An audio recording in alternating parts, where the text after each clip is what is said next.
Hello and welcome to WolfWareGaming. I'm here with Sam. Hello. And today we're going to be looking at a slightly obscure portable system, the Sega Game Gear. After the sudden success of Nintendo's Game Boy, naturally Sega would want to throw their hat in the ring with the Sega Game Gear in 1991. The system itself is a slightly faster Master System that can display a few more colors. Don't worry, we'll review the Master System once we have one. The Game Gear had quite a few peripherals and add-ons. Honestly, a surprising amount for a console that wasn't so heavily adopted. First things first, due to the Game Gear's notoriously poor battery life, Sega released 2 battery packs for the Game Gear. Along with that, they released a TV tuner which plugged into the cartridge slot and allowed you to watch whatever was on the TV on the Game Gear screen. Ironically enough, years later, people would find a use for their poorly selling console by playing a widely popular game console on it. There was also the Super Wide Gear, which magnified the relatively small Game Gear screen. As another effort to compensate for its poor battery life, an adapter that plugged into car cigarette lighters allowed for charging while traveling. Then, the gear-to-gear cable, which made data connections between 2 Game Gears playing the same multiplayer game and let users play against each other. Finally, since the Game Gear is basically a Master System pushed into a brick, there was the Master Gear Converter, which lets you play Master System games.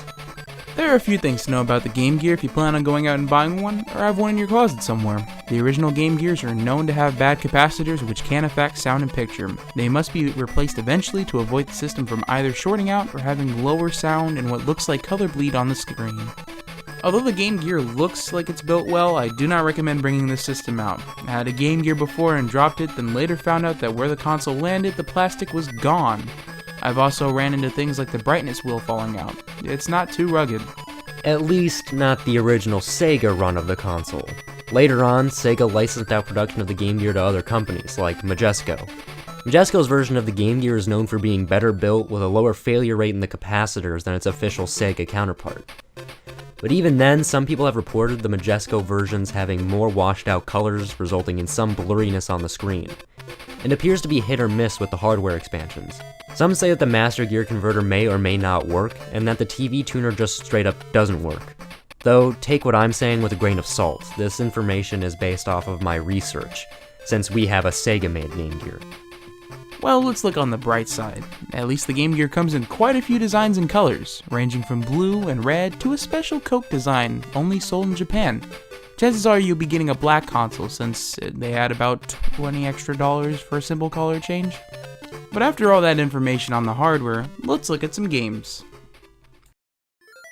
At the original launch of the Game Gear, there were only 6 games. Sonic was one of them. It was essentially the Master System version, but zoomed in a bit since the screen was much smaller. Most ports on the Game Gear and Sega Master System were different compared to the Genesis versions. This one has completely different levels, but plays the same, only a bit slower. I'm not a particularly huge fan of the Sonic games. Maybe they're just... Way past cool! Yeah, sure. We'll go with that. Anyways, from what I've played of this on the Game Gear, I can certainly say that it looks at least on par with its Genesis sequels. From what I've seen from the Game Gear so far, you could have told me that the Game Gear had the hardware of a Genesis, and I probably would have believed you. Like every early 90s Sega franchise, there's always got to be at least 3 games. Sonic 2 strays a bit from the Genesis version, so now the games really look like 2 different games. I personally don't like Sonic 2, at least on the Game Gear, because now the game just feels extremely cheap. The first handful of levels will suck away all the lives, continues, and fun faster than you can say, Chili dog. That's no good. Even I, not a particularly avid Sonic player or fan as mentioned previously, noticed instantaneously that this was a different game. Instead of having Tails as a playable counterpart, he's taken in the first cutscene by Dr. Eggman. Playing these games again reminds me why I've never been into Sonic games. Feel free to call me wrong, but my opinion is that in a game where the draw is to go fast, you shouldn't constantly be going slow as shit.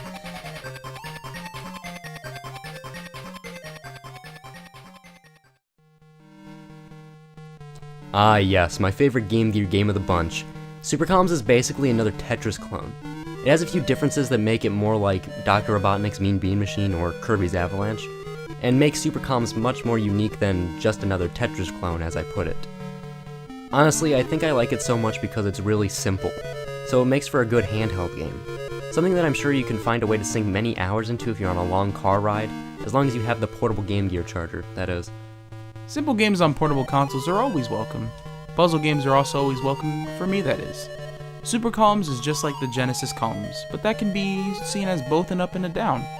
This game's totally worth getting if it's cheap. And those are all the games we own on the Game Gear. Now we're going to show you some games that caught our attention. We're obviously playing even the games we own on an emulator, since there's no physical way of recording the games. So might as well show ones that we don't own. So let's begin.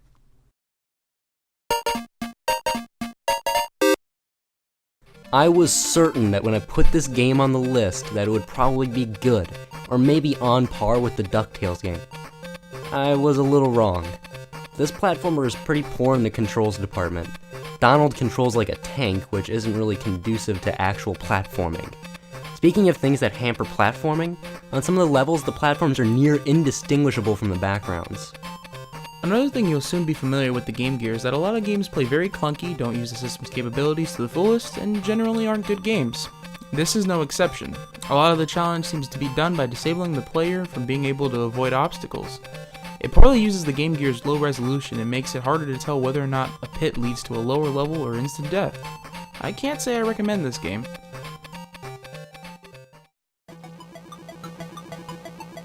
I mean, what's there to say? It's a Mega Man game and it plays great. It moves and feels a lot faster than the other platformers on this list, and really any other game on the list. The controls don't really make this game feel difficult to play at all. This is definitely one of the best games on the Game Gear if you like classic Mega Man games. For anyone asking, no, this is not a port of the NES games. This is a standalone Mega Man game for a Sega console.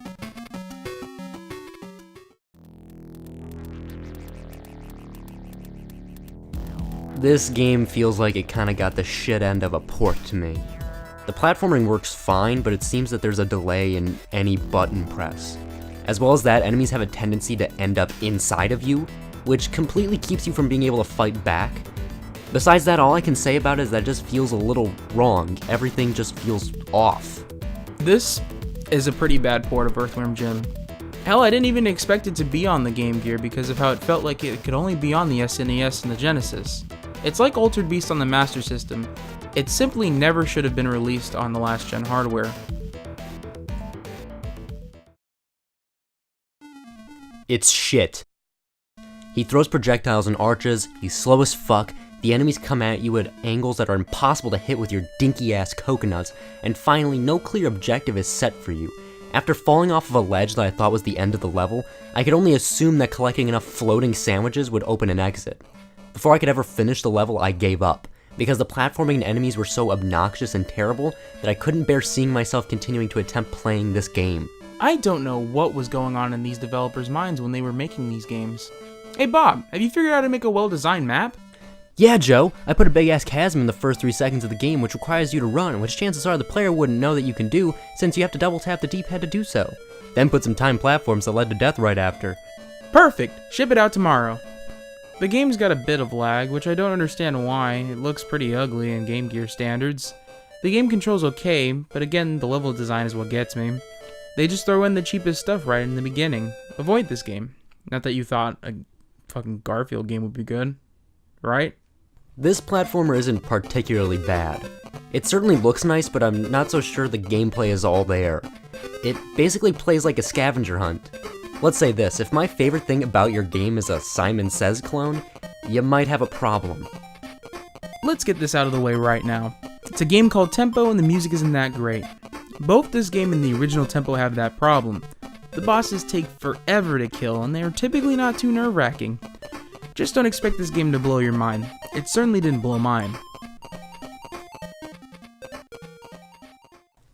I actually really like this one. It's a good side-scrolling shooter. The bosses are a bit unfair, but running around shooting the hell out of everybody is pretty great. The jumping is a little slow, but that isn't the main part of the game, so I'm not too caught up on it. Also, there is some slowdown when you shoot a bunch, but it isn't so bad. This game surprised me. I thought this game was going to be as bad as Garfield, but no, Garfield is just a one-of-a-kind game. It's a decent side-scrolling shooter with enough variety to keep you going. The game controls are right, looks good enough, and certainly is worth playing. Allow us to recreate our experience with this game. Alright, let's see what this is all about.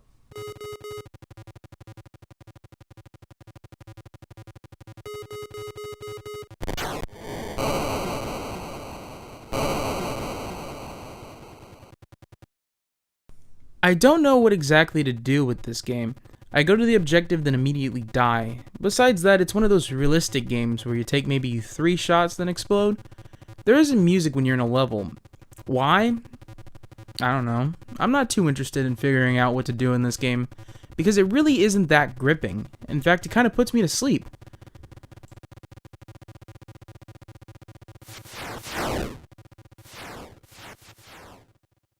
Ultimately, I believe the Game Gear failed due to bad timing. With a big competitor like Nintendo, I think Sega hardly stood a chance. It really is unfortunate because this behemoth of a handheld could have been capable of so much more than what it came to be. I think if they didn't have Nintendo as a competitor, they certainly would have had better games. From a modern perspective, a lot of the games are just painful to play. For some, the controls are near unresponsive, and for others, the controls work, but the game is so mind-numbing that you wish you had the entertainment of something broken. There really are just a few games worth buying on the system. The hardware problems certainly don't help either. I don't really see a whole lot of reasons to buy a Game Gear. You might as well just stick with a Master System or a Genesis. Those systems have much more better games to play. In the end, the Game Gear's potential was squandered as its main competitor soared. What I think killed the Game Gear was its price and timing. By the time Sega jumped onto the portable console bandwagon, both Atari and Nintendo already had their systems out, not to mention the lack of aggression from Sega. While Sega may not have found major success in the handheld market, they did captivate many with a heavily marketed console in 1989. Tune in next time when we review the Sega Genesis. This is how it should be done. Hey guys, thanks for watching all the way through. We really appreciate it. If you like this review, check out my review of Fallout 4 and Dalen's review of Dark Cloud on the PlayStation 2. Or you can check out our opinion corner on Sony's future of gaming. If you want our content on a semi-regular basis, hit the subscribe button and leave a like so we know what you want to see more of. Thank you, and we'll see you in the next WolfWare review. You're mad, but you can't be mad 'cause you ordered me a chili dog. Yes, you're mad, right?